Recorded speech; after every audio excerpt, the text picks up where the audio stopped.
Jessie. Hello, how are you? Good to have you on the show today. It's great to be here. Good, so we're going to talk about propagation. Yes, we are. So what do you want to start with that?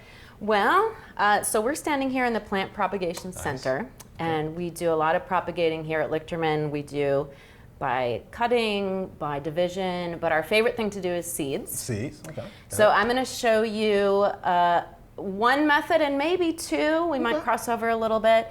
But I've got a plant here called Carolina Bushpea. It's beautiful. And that is this. And I'm just going to tell you a little bit about how to collect the seed and what to do with it. Okay, let's do that. So, first of all, you have to know what you're looking for. So you'll probably want to know where your Carolina Bushpea is growing in your garden, or even at a nature center somewhere where they don't mind if you come take some seeds, like here. All right. And right now, the Carolina Bushpea looks either like this or this. And these seeds are not ready to harvest yet. If you're not sure if your seeds are ready to harvest, there's this thing called Google. And then also we have, what I love to use here is this native plant propagation book. Okay. And I don't know if I mentioned this is a native plant. Okay.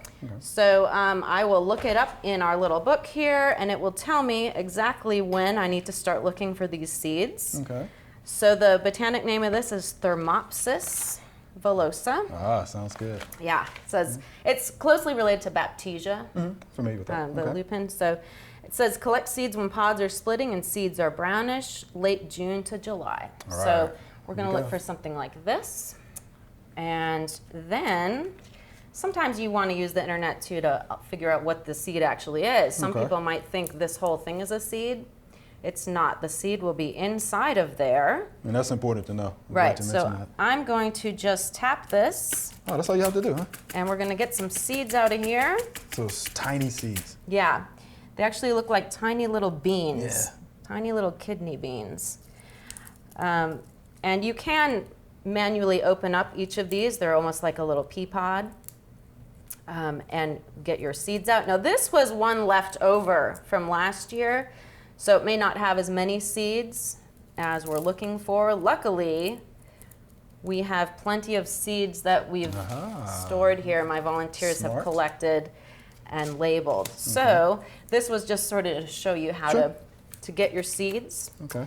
And once you have your seeds out, we're going to read in our book about what to do with our seeds. Okay.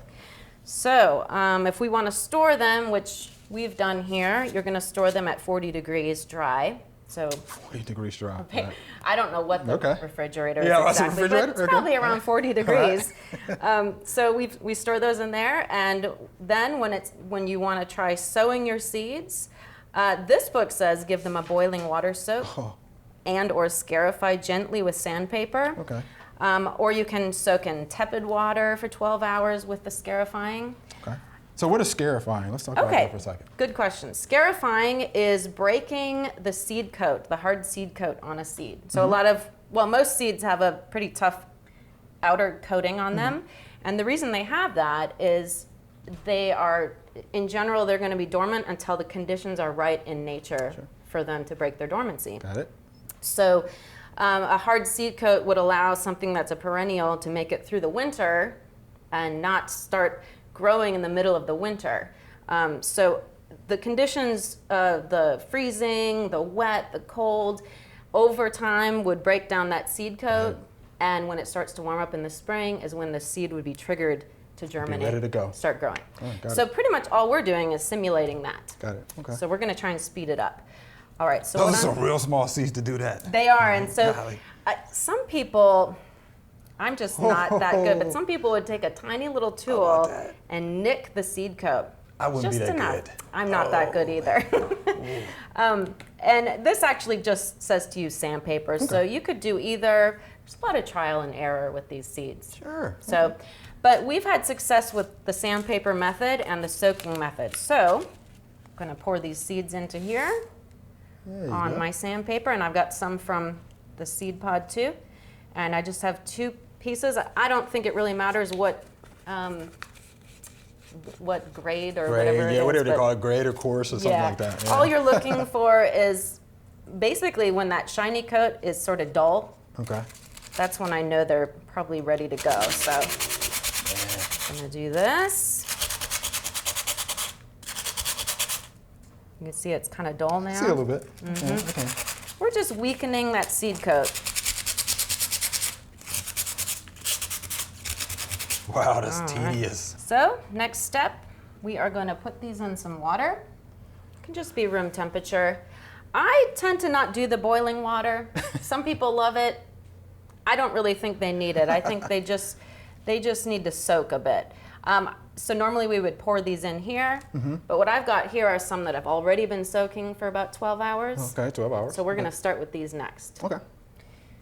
Okay, and now all we need to do, oh, you know, it's interesting. I don't know if you can see that, but just a few of these are floating at the top. Oh, I can see that. In general, seeds that float after soaking for 12 hours are not viable. Okay, they're not viable. They're not viable. That's good to know. But the ones that have sunk are viable. Got it. Now, there's not enough here for me to try and pick all those out, so we're just going to go with all of them. I am just straining the water out now. And then we're going to get those seeds out. And our next step is to put them in some soil. Is there any special kind of soil that you use? You can buy seed starter mixes. Okay. We use just sort of a general all-purpose soil here that's got a little bit of wood particles, a little bit of compost probably mixed in. But what I do like to do with my soil for seeds, I think is important, is to sift it. Okay. You don't want a lot of giant chunks in there. And also, we do a lot of reused soil here, but not for seeds, because you could have weeds in there, and weed seeds, and I don't want to get mixed up with what I want to be growing and a weed that's going to come up. I'm going to fill up my seed container. And you fill them all the way up to the top? All the way to the top. You got to push them down in there. You don't want these to just bottom out the second you water them. Okay, now we're going to take these over here and we're going to just put our seeds on top. Right, and because they're so small, they don't have to go in that deep, right? They don't need, they really don't need any cover. I mean, if you want to sprinkle a little soil over. What I do, though, that is helpful, and we do here, is we will definitely spray these with some misty water. Sure. We want the surface of wherever we're planting our seeds, you want the surface to stay moist all the time. You don't want them to dry out. Okay. Until they start to sprout, you don't want them to dry out. And one thing that will help, if you've heard of damping off seeds. Sure. I have. It's a really, people hate, it's really frustrating. But one thing I was reading about is if you have heat underneath your seeds, about 70 to 75 degrees, you can hopefully get rid of some of that damping off or keep it from starting. It's a major issue when people are starting seeds. Yeah. We always label, put the date, and then I will show you, oops. Unveil the excitement. These are the babies that I started about a month ago. Okay, good job. Of the Carolina Bushpea. Okay. And I failed to mention that nature will take care of this all on its own. There you go. Most of our native perennial seeds, you can throw out in the fall. And all these processes that we just went through are done naturally. Right. This is just humans trying to do it faster or just control it a little bit more. But it's pretty good germination rate. Pretty good germination rate, and I will let these go a little bit longer. This one, maybe another couple weeks, and we could start taking some of these out and put in smaller containers. Okay. And before we end, so let's talk about using good internet sources for information. So can you just talk a little bit about that? Well, I love to, first of all, I like to Google the botanic name. It's important. Common names can vary, and you can also have plants that have the same common name, but they're different species. So Google the botanic name. One of my favorite sites is Ladybird Johnson. Okay. Familiar with that. Yeah, and there's a Missouri Botanic.